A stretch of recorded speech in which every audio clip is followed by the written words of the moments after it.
What's up guys, welcome back to my channel. In this video I'm going to unbox a new phone by Motorola, and that is Moto G Play 2023. Motorola's phones usually come in a blue box, but this one is in a brown box, and here it says eco-friendly packaging. They did not use any plastic in it so that we can recycle this box, which is a highly appreciated thing being done by Motorola to save our planet Earth.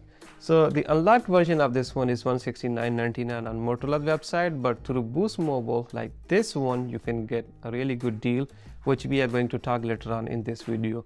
So if you are using its previous version, Moto G Play 2022 or Moto G Pure, then must watch this video to find out the improvement in this one in case you are planning to upgrade your phone. So let's open this box and find out its specifications and features. Let's see what's new in this box. So stay connected till the end.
The initial setup is completed, and soon as I started using this phone, I realized the smoothness of the screen. It's not a high-end phone, but the touch experience is awesome. 90Hz refresh rate is an average number that usually comes in mid-range phones, which are more expensive than this one. But Motorola did a really good job in terms of the screen. It's not freezing at all, moving quickly between the apps without any stuttering. Downloaded 2 games to check the performance, Temple Run and a basic car game. Both are running excellently. Colors were a little off, but overall it's a good 6.5-inch HD display. Plenty of space left on the edges, but still it's a decent size screen. 5 megapixel selfie camera right in the top center. We will check its result in a few.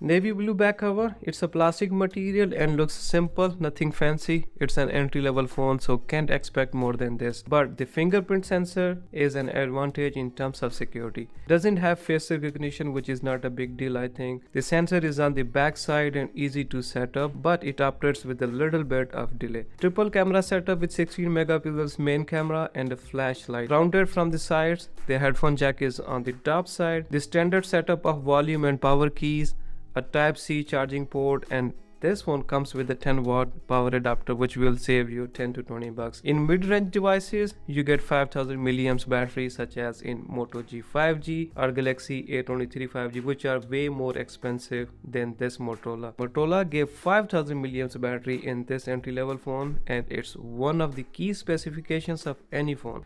46.1 hours of talk time, which is almost 2 days. So one full charge may last for a whole day, even though you watch videos or listen to music on it. Let's talk a little bit more about its triple camera setup. 16 megapixels main camera, 2 megapixels depth and 2 megapixels macro camera. Wide angle lens is missing. You won't get a 50 megapixels or 48 megapixels camera in an entry level phone like this one, but its result is surprisingly good. Close shots came up beautifully and captured the details of the object nicely. Took pictures of this big building from a distance without zooming, still it captured the tiny letters, and if I zoom in, it keeps the picture quality. The video quality is not bad either. It focuses rapidly due to its AI technology even though the camera is moving. Not only this, it also has Pro mode, which is another surprise. Open the Pro mode and you will see ISO, shutter speed, exposure and other options. These are the camera settings you need to make professional videos like cinematic style, which comes in an expensive camera or a phone. Not everyone knows how to use these settings, but anyone who knows these things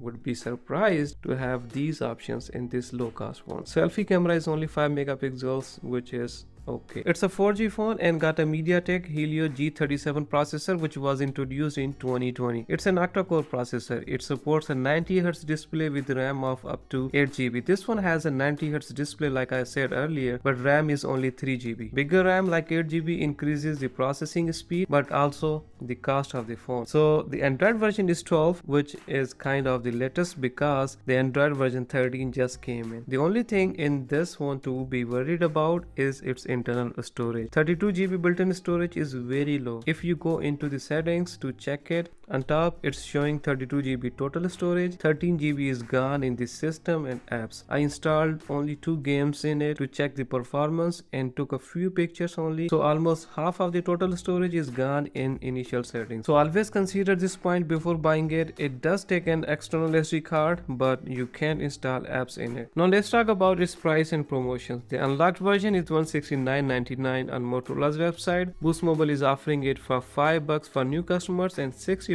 for upgrade eligible customers. Plan price, activation fees and tax are not included in it. Online they have different prices, so must check the current price and promotions before buying this phone. It's a better entry-level phone with a big 5000 mAh battery, 720p screen resolution with a smooth touch thanks to a 90Hz refresh rate, camera setup with Pro mode and Android version 12. These specs usually don't come in the low cost devices. Now it depends on your budget and the requirements, but I think this is one of the best low budget phones. That's all for now. Give a like if this video helped you to make your choice and subscribe to my channel for more videos. What do you think about this phone? Please let me know in the comments. Stay safe, take care of yourself and my channel.